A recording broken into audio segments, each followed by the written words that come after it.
Welcome to Daily Dose of Greek Septuagint Edition.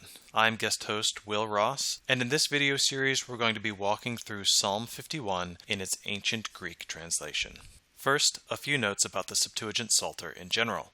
It is believed to have been translated sometime in the 2nd century BCE.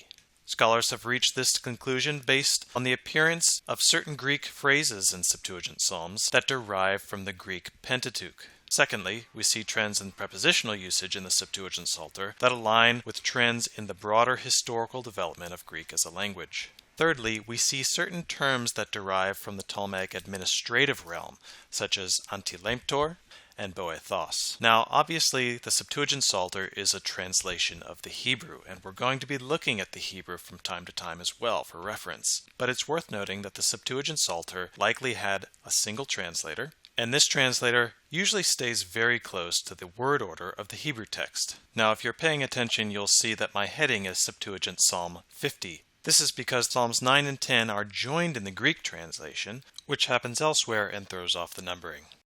Now for verse 1. Eis ta telos, psalmos to David. Translation, for all time, a psalm of David.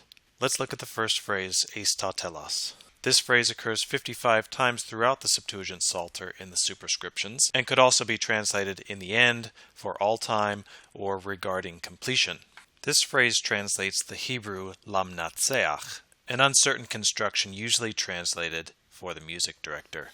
It's possible that this word was understood as the noun neitzach, which with the lamed preposition would come across much like the phrase eis ta telos. As for the second phrase, psalmos to David, it could be translated as a dative of possession, a dative of respect, a dative of recipient. It's impossible to know exactly what the translator himself thought. Now, one final note regarding phonology. In the Septuagint, there are a lot of transliterations of proper nouns. Here we see the name David.